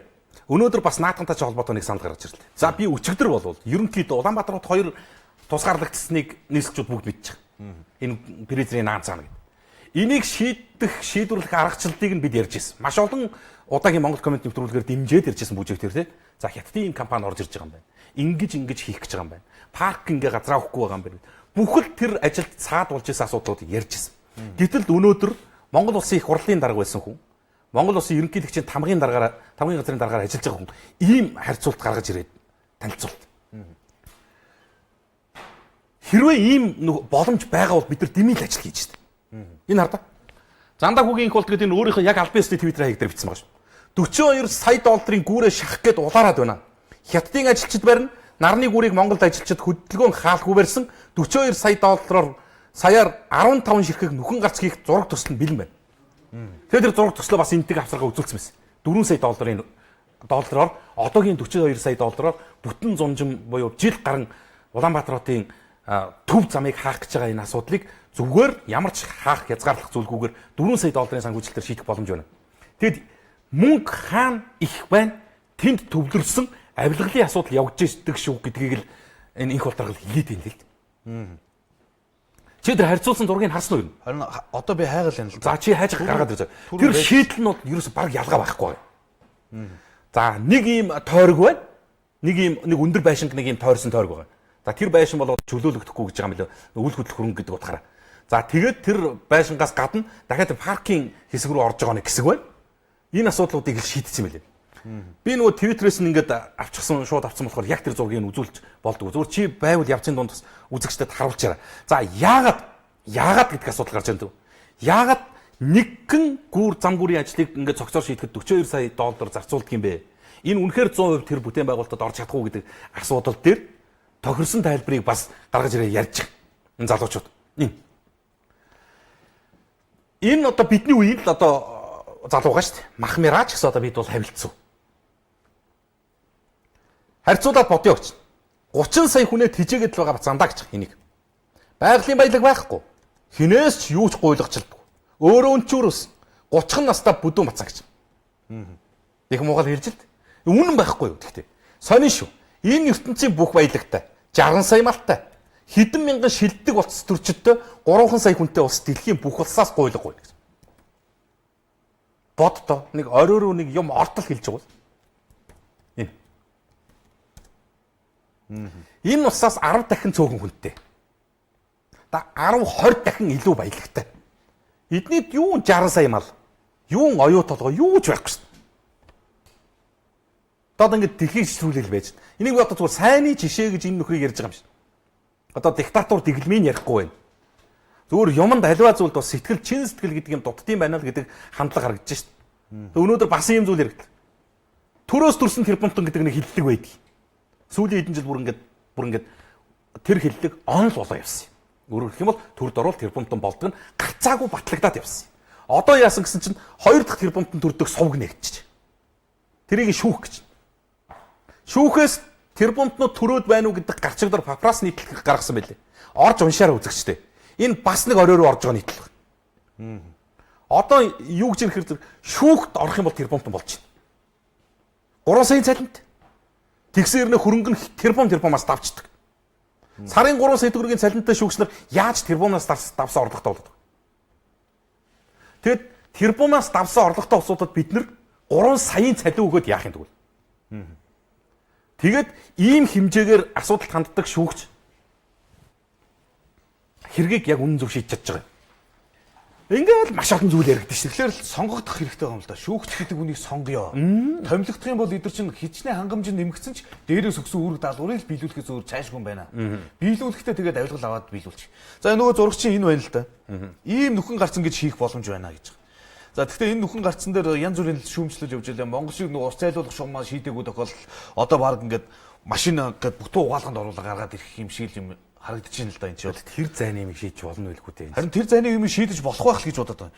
Энэ 42 саяар за ийм юм хийжсэнээс 42 саяхан энийг хоёр тойргол байгаа юм л. Тэр 42 саяхан тэр нэг өндөр байшингал тойрчод байгаа шүү дээ. Тэг өндөр байшинг тойроод тэгээд энэ зам дээр хүрн гүүр явж байгаа. За энэ 4 саяхан нь болохоор зэрэг замынхаа доогуур ингээд нүхэн гарцсан чи яа гэсэн. 10 дахин хэмнэлт байгаа. За ийм л юм байна. За 18 цаг 47 минутад нэвтрүүлэг өндөрлөж байгаа юм байна. Нэгдсэн нийлсэн санкц тэтгэлээ бичсээрүүлсэн бүх үзэгч та бүхэндээ баярлалаа. За нэрээ Пүүжэ битээр бас урилга илгээсэн нөгөө Golden Gym Fitness Club-ийнхэн маань жин асах тэмцээнийхээ ялагчийг тодруулсан байсан.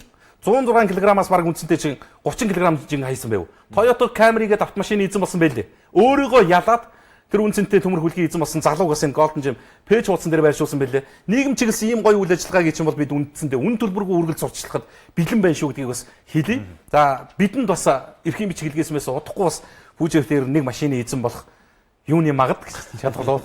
За тэгээд нэгдсэн нийлсэн санкц тэтгэлээ бичсэн бүх үзэгч та бүхэндээ баярлалаа. Пүрэв гарагийн Монгол комент 18 цаг тэг минуттай энэ эндэр дээрээс хүрнэ. Ярих хэлэх гэсэн олон асуудал үндсэндээ цагийн нөхцөл байдлаас болоод амжсангүй уучлаарай үзэгчтэй. Комент болвол гэхдээ харин өнөөдөр баг үлдээлгүй уншчихлаа шүү дээ. За ураагаа хэлээ. Монгол комментэд нэгдэцгээе. Хаяг комментийн дэлгэцэнд өртсөн үед Кагуци бидэнд туслахаар ирлээ. Өвчин эхлэх болон хожуу аль ч үед эмчилгээний үр дүнтэй. Насан туршид болон 3 стэйшнэсний бүх хүүхдэд хэрэглэнэ. Кагуци. Супер ээж байхын нууцчаар сайн жимс ногооны йогурт. Artriflex идэвхтэй хөдөлгөөний эрх чөлөөг мэдрүүлнэ. Ухаалаг, эрч хүчтэй амьдралын нууц, нүүдэл, өндөртэй гомон. Илүү таатай, илүү аюулгүй.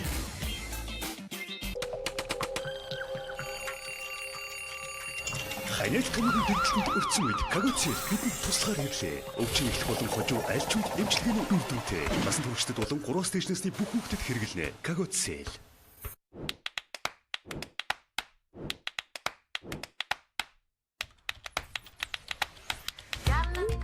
Таны дансанд мессежцээлийн 200,000 төгрөг орлоо. Candy Pay. Candy Pay хамгийн хялбар мессеж зээл. Та яг одоо Candy Pay аппликейшнийг татаарай. Хүний амьдралын хамгийн жаргалтай мөч бол бяцхан өрнө хорвоод мэдлэх тэрл агшин билээ. Бидний хүүхдүүд эсэн мэд боожоход хамгийн чухал амин дэм нь фойлын хүчил юм. Фойлын хүчил нь ургийн мэдрэлийн эсийн үсэлтэнд чухал нөлөө үзүүлж, эсийн ДНК генийн системд гажиг үүсгэс сэргийлж, хүүхдийн тарих, нугасны хөгжлийн болон мэдрэлийн системийн төрөлхийн гажиг үүсэх эрсдлийг багасгадаг ба зүрхний өвчин, хавдар, ясны сэргижилт өвчин үүсгэс урьдчилан сэргийлэх нөлөө үзүүлдэг байна. Ийм учраас дэлхийн эрүүл мэндийн байгууллагын зөвлөмжийн дагуу зөв тунгаар Монгол улсад үйлдвэрлэгдсэн Folivit C амин дэмийг танд зөвлөж байна. Фойлын хүчлийг витамин C-гээр баяжуулан зөв тунгаар үйлдвэрлэсэн үндэсний бүтээгдэхүүн болох Folivit C-г 50-аас болон бусад бүх хэмжээний сангуудаас худалдан авах боломжтой. Монголын мөрс маш олон болтугай. Folivit C.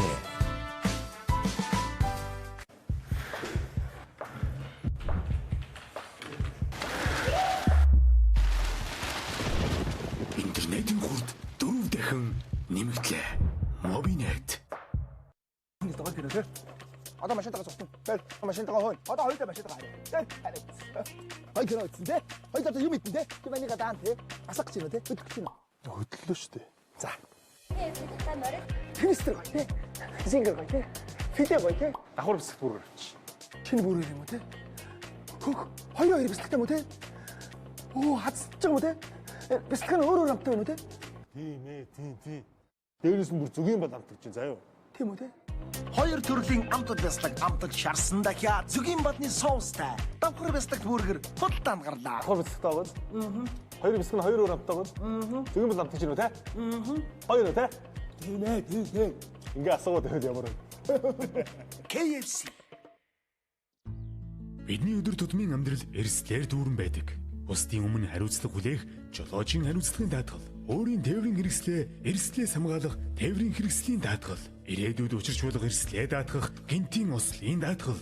Таны эд хөрөнгийн бүрэн бүтэн байдлыг хадгалах эд хөрөнгийн даатгал. Малчин бүр ай хаюулгүй амьдрах боломжийг бүрдүүлэх малын индексжүүлсэн даатгалуудыг та Монгол орны 21 аймаг бүх сумдад байрлалтай Төрийн банкны 500 гаруй салбар нэгжээр зөөчлүүлэн илүү хялбар авах боломжтой боллоо. Таны аз жаргалтай мөч бүрийг бид даатгана. Төрийн банк эрсдэлгүй ирээдүйн баталгаа.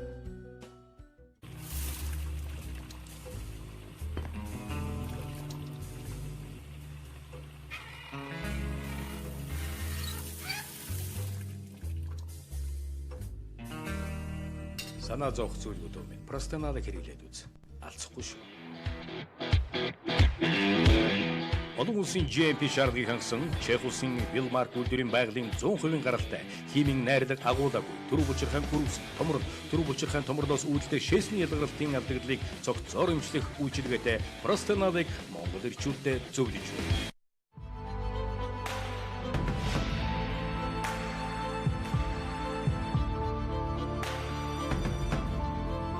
Toyota-гийн албан ёсны дилер Тамбот компани. Enjoy брендийн шин загварын захиргаан зөвхөдөлтөн аваад 109,990 төгрөгийн үнэтэй шин загварын хиншүү сурагч бэлгэн давнав. Хамгийн том урамшуулалтай, чанартай, бэлэгтэй захиргаамаараа зөвхөн Намин Electronics-оос. Leadership олон улсын сүлжээ ресторан нэгтлээ. Жинхэнэ шүлний амтыг эндээс мэдэрцгээе.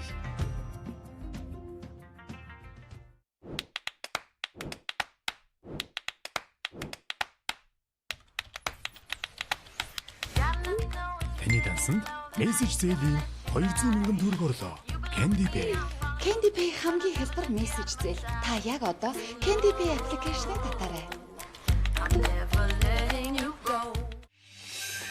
43 инчийн Samsung телевизэр өдөрт 1600 төгрөг. Samsung-ийн албан ёсны дистрибьютор. PC Mall 75 Сүүлийн үед өвдөгний үе солих мэсэл маш ихээр хийгддэг боллоо. Үүний шалтгаан нь өвдөгний үений хооронд байх жиргэвч мөгөөрс илэгдэж гэмтсэнтэй холбоотой.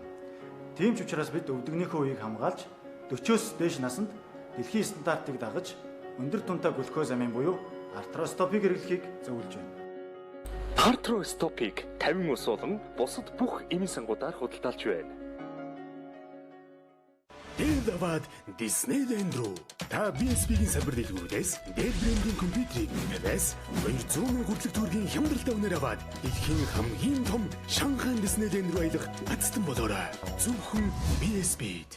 Урьдчилан сэргийлэх зорилгоор Aquamaris классический шүршигчийг хэрэглээрэй. Ээж нөгөө вирус хаана нэ? Уурсчгсан Aquamaris классический ханиадгүй байх боломжийг олгоно. Харин бяцхан үрсэд зориулж Aquamaris хамрын тусаалга бий. Японы алдарт Hitachi брендийн хөргөгч угаалгын машин агаар цэвэршүүлэгч хямдарч давхар бэлэгтэй боллоо. Бэлгэнд эрүүл мэндийн бүтээгдэхүүн тусгүй шарагч. Мөн таныг Beko, Monel, LG, Samsung, Acer, Asus брендийн хямдрал урамшуулалтай худалдаа хүлээж байна. Зөвхөн Намин Electronics.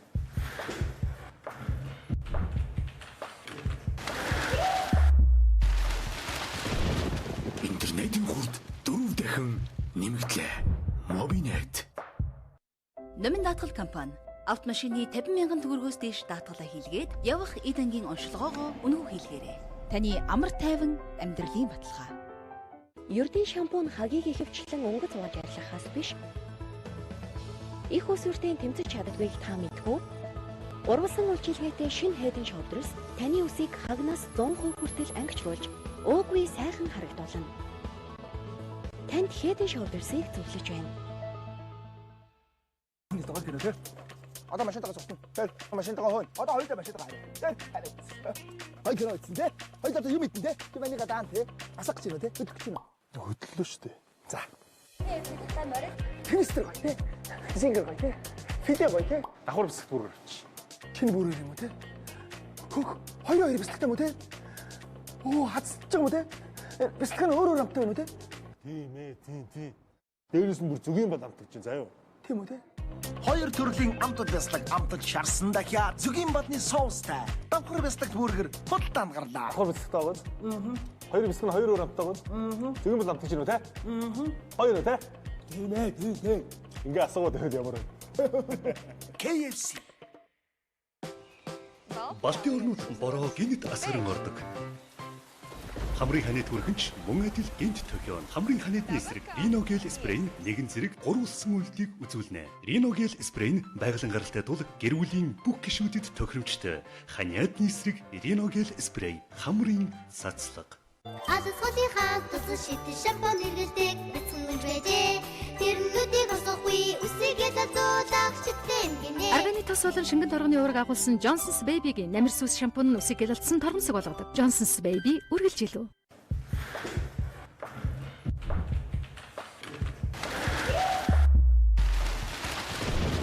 Интернетийн хурд 4 дахин нэмэгдлээ. Mobinet.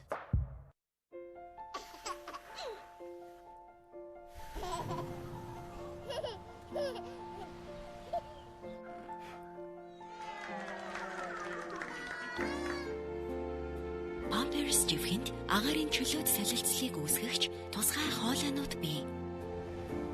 Тэгээд л илүү хуурай хонготой байж шүнжин агаарт ил унтаж буй мэт санагдана. Pampers хайрл, тогл, амгалан нойрс.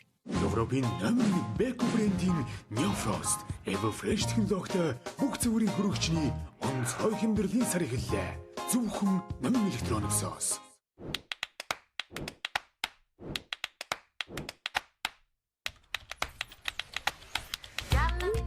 Таны дансанд мессеж зээлийн 200,000 төгрөг орлоо. Candy Pay. Candy Pay хамгийн хялбар мессеж зээл. Та яг одоо Candy Pay аппликейшнийг татаарай.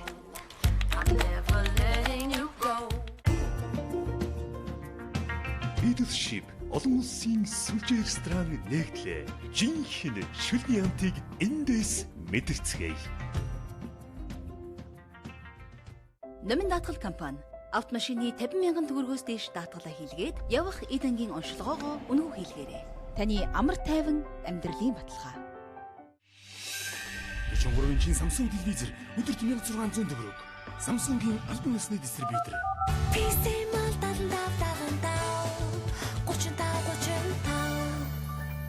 Урьдчилан сэргийлэх зорилгоор Aquamaris классический шүршигчийг хэрэглээрэй. Ээж, нөгөө вирус хаана? Уурсчихсан Aquamaris классический ханиадгүй байх боломжийг олгоно. Харин бяцхан үрсэд зориулж Aquamaris хамрын тусаалга бий.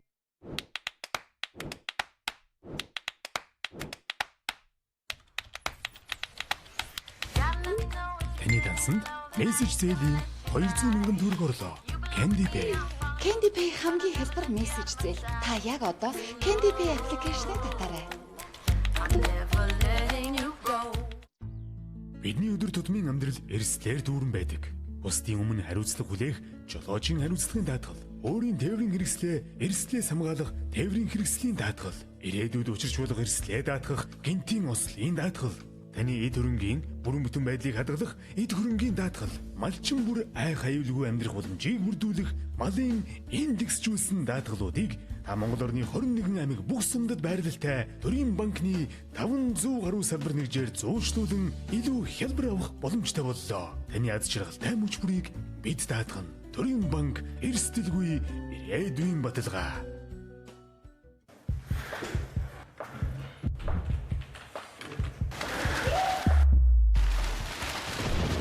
Интернетийн хурд 4 дахин нэмэгдлээ.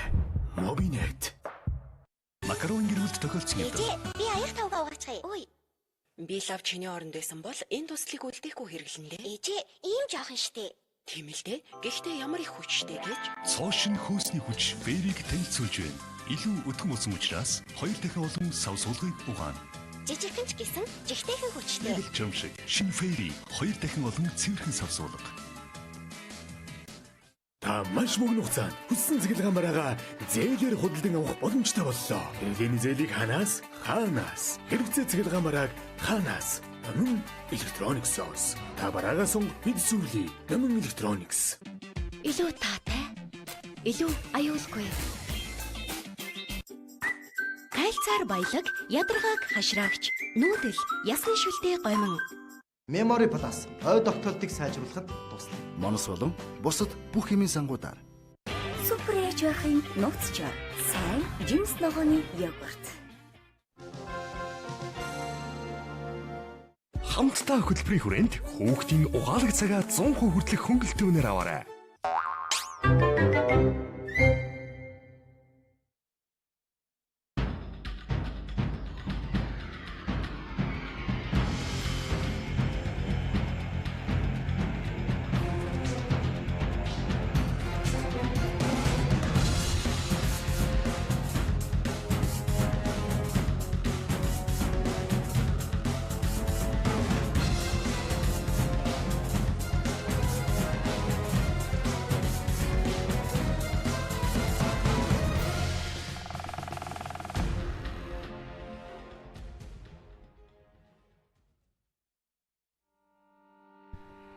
Социализм гэдэг үг монголчуудад эв нэгдэл, хамтын хүч, нэгдмэл байдал, нэг зорилтыг бий болгож байжээ. Монголын хөрсөнд соёлын өрсөж шин шатан төгжих үндэс бололцоо. Өмнөх хувьсгалт бий болж Монгол хүний бүх үнэт зүйл зан чанар ёс суртахуун хадгалагдаж үлдсэний дээр хамгийн чухал нэг зүйл нь иргэний ухамсар юм а. Нөхрийн хэрэг бүтгүүл өөрийн хэрэг бүтнэ гэдэг үг өнөөдөр ихэнх хүний чихэнд хоногшиж үлдснээс жинхэнэ утгаараа гээгдчихсэн нь харамсалтай. Айл бүр цэвэр байдлыг эрхэмлэж, хувийн ариун цэврийг чамдлан сахиж, нийтээрээ соёлжих хөдөлгөөн өрнүүлж байсан тэр цаг саяхан мэт боловч өнөөдөр Монголын нийгэмд дарагдаж бүдгэрсээр байна. Цэвэрч нэмбай байх ухамсарт чанар иргэдийн дунд өгүүлэгдсээр байна. Хин дуртай нь хаасаагүй шүлцээр тамхины иш хайж, түүгээрээ орчноо бохирдуулж өөрсдөө давхар хордуулж байна. Ил задгаа бие засаж, нус цэрхогоо ил хайж, угаатсаа гудамжинд асгаж хөрсөн шингэн. Жишээ нь халдвар төвчтэй хүн шүлсээ модны оролд юм уу зүлгэн дээр хаа нэгтээ хаялаа гэхэд тэр шүлс цэрэн дээр суусан ялаа шумал нянгтэн хүний нүд эсвэл шархтаа хэсэгт суулаа гэж бодоход халдвар дамжуулах магадлал өндөр байдаг гэж нийгмийн эрүүл мэндийн үндэсний төвөөс мэдээлж байсан юм а. Гэтэл иргэд үүнийг ч бодож үзэлгээ бүдүүлэг үйлдэлээ ил гаргасаар л байна. Өөрөө одоо хотын соёлоос оролцох хэрэгтэй байдаг. Яагаад шүлсээ хаяад байгаа юм? Уушлаа. Таны хувьд бас тамхитад шүлсээ хаяад бас тамхины ишээ хаях гэж байх шиг байна. Ер нь одоо бас хэвшсэн юм шиг харагдаад ах юм. Энэ бас байж болох асуудал уу? Байж болохгүй л дээ. Харин тамхи зүг байдаг уу? Тэгэл ингээл аль хүнээс холдоод энэ чилээ ядчихлаа л та. Ингэж хайж болдго юм болоо шүл. Болохгүй байх л та. Бага насны хүүхдүүдэд бас үлгэр дуурайл олно штэ тийм ээ. Өсвөр насныхан ялангуяа. Өөр ямар сэтгэл төрх юм бэ? Бос хүмүүст ямар харагдаж байна гэж боддог вэ? Боловсралтай залуучууд нь жоохон бас ингэж энэ. Тэрнээс нэг юу ахгүй тэмцэж хэрэг байдаг. Ер нь эргэн тойронд иймэрхүү үзэгдлэхэр харагдаж байгаа юм байна. Өчнөнд харагдаж штэ. Бөөлж нь байрны бүх юм байна штэ. Уг нь өнгөрөх оны 7 дугаар сарын 1-нд батлагдсан зөрчлийн тухай хуулийн 5 дугаар бүлэгт нийтийн хэв журам аюулгүй байдлын эсрэг зөрчилд тооцох хариуцлагын заалтыг оруулсан байдаг.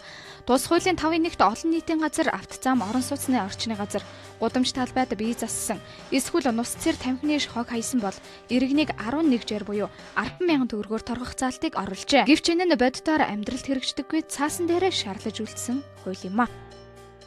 Нөгөө талаараа үүнийг хотын дэд бүтцийн асуудалтай бас холбож үзэж болно. 21-р зууны монголчууд хогондоо дарагдаж, хувийн ариун цэврээс сахиж чадхаа байж байна.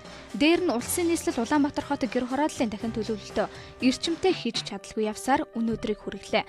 Бүр улсын хэмжээнд байгаа нийт өрхийн 77% нь нүхэн жорлонгоос салж чадсангүй. Нийслэлийн нийт өрхийн мөн хувь нь л байдгаараа нүхэн жорлондоо бие засаж, угаатсаа асгасаар л байна.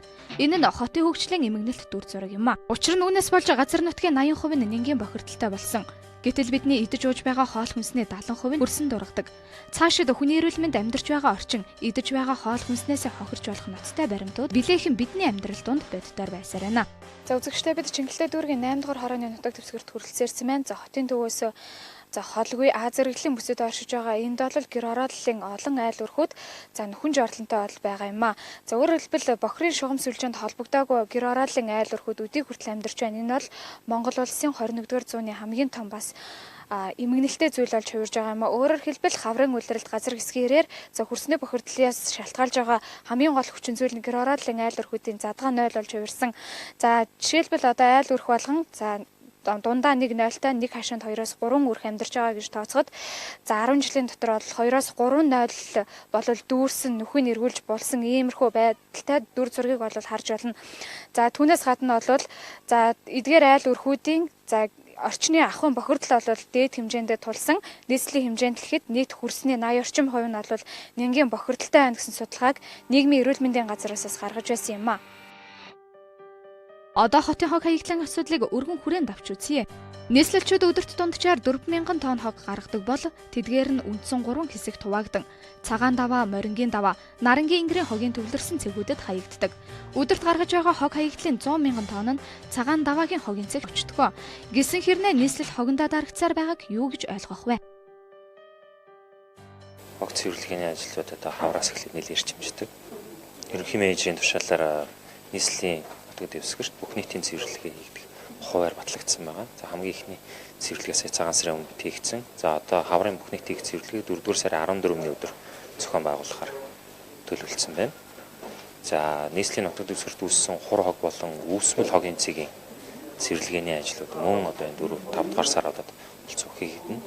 За тэгэхээр нийслэлийн 9 дүүрэг байдаг. 9 дүүргийн засаг даргатай гэрээ байгуулсан нийт нийслэлийн хэмжээнд 21 хог тээврийн компаниуд буюу хог хаягдлын үйлчлэгээний байгууллагууд ажиллаж байна. За нийслэлийн буюу Улаанбаатар хотын захирагчийн ажлын албатай зам цэвэрлэгээний чиглэлээр 11 компани байгууллагаж ажиллаж байгаа. За ер нь бол нийслэл Улаанбаатар хотын хэмжээнд бол хог хаягдлын хэмжээ бол жилийнх тусан бол нэмэгдэж байгаа. Хэрвээ одоо энэ хог хаягдлын ялах боловсруулах үйлдвэрүүд маань ингээд ашиглалтанд ороод байгуулагдж исэн бол одоо өдөрт ирж байгаа хог хаягдал альтвил технологийн дагуу одоо болгогдож байгаа хог хаягдал маань одоо багасаад явах тийм боломжтой байна.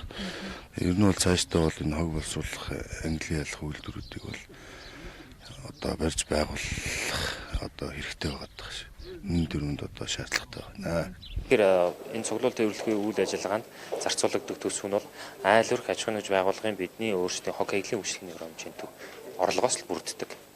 Тэгэхээр бид иргэн бүр хог хаягдлын үйлчлэгээний хөрөмжийн орлогыг одоо хөрөмжийг тогтмол цаг хугацаанд нь төвлөрүүлж чадах юм бол бидний үйлчлэгээ төдийчнээ сайжрах юм боломж бүрдэж байгаа. Цаашлаад бид бас энэ орлого сайжрах юм бол сургалтын асуудлууд иргэдэд одоо энэ хог хаягдлын боловсролыг хэрхэн яаж олгох вэ? Хогоо ил задаа хаяхгүй байх тал дээр нэлээд сурталчилгааны ажлуудыг бас төлөвлөхөөр бэлдээд байна. Одоо техникүүд бол сайн байх шаардлагатай. Одоо нэг бульдозер экскаватор одоо хоцлтын 2 машин одоо хогийг одоо төрж одоо хөрсөөр дарж хүчнэхийг одоо ландвил технологи гэж. Одоо ландвил технологи хэрэгжүүлэхэд одоо техникийн бас хүрэлцээ муутай. Нодлон жил одоо нийслэлийн хөрөнгө оруулалтаар 2 бульдозер ирсэн. 2 бульдозер одоо нарангийн ингэр болон цагаан даваан дээр одоо нэгээр ингээд ажиллаж байдаг. Одоо ерөнхийдөө бол одоо өдөр төрж байгаа хогны хэмжээ бол одоо 3 хогийн цэг дээр 5,000 4,000 гаруй дунджаар одоо 4,000 гаруй тонн хог хаягдлыг хүлээж авч ландвил технологид авахддаг боловч одоо техникүүд маань хүрэлцдэг. Одоо нэг зэг дээр одоо 3 бульдозер баг ажиллаж иж ландвил технологи маань одоо химийн одоо явах боломжтой байгаа. Одоогийн байдлаар одоо нэг техникийг одоо тэгээд хэрэгжүүлээд одоо хогоо төрөөд хүчлээ хийгээд одоо бас өөрсдөө чадах чинь нэгээр одоо ингээд ажиллаа хэвээ явуулж байна.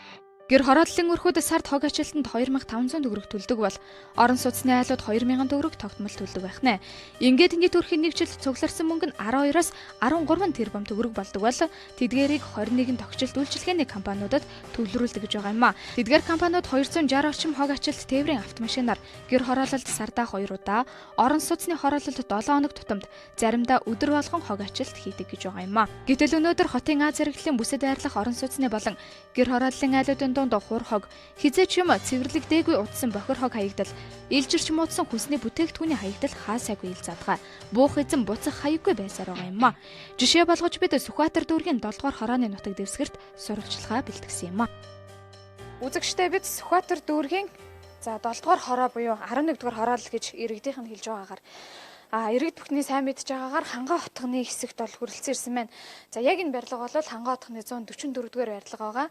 За Подвол руугаа орсон энэхүү хэсэгт бол хураа гэх хэмжээгээр төвлөрсөн. За зарим айл өрхөд нь хүртэл ийшиг бол хогоо гэлгар утанд хийж бүхлээр нь хайсан юм тохиолдлууд бол харагдаж байна. За бид нар зөвхөн энэ барилга гэлтгүй бас хэд хэдэн барилгуудаар очиж үзсэн. Орц хонгил бүртээ ийхүү одоо хогоо төвлөрүүлсэн байдалтай газрууд бол маш олон байна. Өөрөөр хэлбэл хүний нүднээс далд оршиж байгаа хогийг хотогчлтын газраас хэдийгээр 30 гаруй компанитай гэрээ байгуулж нийслэл хотын хэмжээнд сардаа 2 удаа их цэвэрлэгээний ажил хийгддэг гэж ярьж байгаа боловч ийхүү одоо иргэдийн дунд энэ эрүүл ахуйн шаардлага хангаагийн нөхцөл олцсон донд амьдарч байгаа хилмигцээр байгаа иргэд бол олон байгаа юм. Үүнээс олж элдвийн халдварт өвчин ч гэсэн гарах магадлал үүнээс үүсэж байгаа юм а. Агчинд өөрийгөө танилцуулахгүй яг энэ Хангаа хотгоны хэдвэр байранд оршин сууж. Манайх нь Хангаа хотгоны 514 дугаар байранд. Тэгээ хүмүүс ямар заавал уус унданыхаа усыг шууд хогийн самд өгөхгүй шууд ингээ хайчдаг. Жишээ нь та нар харин тамхиныхаа иш шиг шууд хайцсан байгаа. Датсан тамхиныхаа шиг шууд ингээ хайчдаг амар манай монголчууд амар заваа. Тэгээ чиний хувьд ер нь бас сургуулийн орчин нөхцөлд тийм ээ хүүхдүүд эдсэн чихрийн цаасагч гэдэг юм уу хэрэгэлсэн зүйлсийн одоо сав баглаа бодлыг хэрхэн хайж байгаа юм бэ? Яг хогийн савндаа хийдэг үү? Томчуудаас үлгэр дуурайл болж байгаа хүүхдүүдийн хувьд бас ямар вэ? Хүүхдүүдийн хувьд бол шууд яачдаг хог хаяглаа шууд хогийн самд хийхгүй хайчдаг. Бас тийм үлгэр жишээ байгаа. Томчууд бас тэгэж хог могоо хайдаг. Чиний хувьд хогоо яаж хайдаг вэ? Би бол хогийн самд идэг. Анги дээр эцэн чихрийн цаасыг шууд гадаагараа гэртээ авчиг эсвэл сургуулийн хогийн самд хайдаг.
За нийтдээ бол гэр хорооллын айл өргүүдийн дунд олвол за сар бүрийнхаа цахилгааны мөнгөн дээр нэмж 2500 төгрөгийг хогны мөнгөнд өгдөг.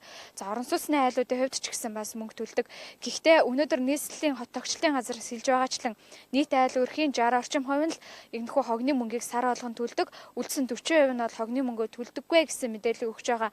Нөгөө талаас нь харвал тэрхүү 40 гаруй айл өрх 40 гаруй хувийг нь за мөнгөө төлж чадахгүй байгаа айл өрхүүдийн хувьд хогондоо баригдсан ийм дүр зургийг харуулахыг зорьсон уу гэдэг хардталтаас олон нийтийн дунд явж байна. Өөрөөр хэлбэл мөнгөө төлсөн нь хогоо ачуулдаг, мөнгөө төлж чадахгүй амжиргаа багтаа нь хогоо ачуулж чадахгүй байгаа байдал дүр зураг өнөөдөр нийслэл хотод байна. Үүнийг нь ч бас хот тогтчлын газраас ялгуурлан гадуурхсан уу гэдэг байдал өнөөдөр үүсэж байгаа юм а.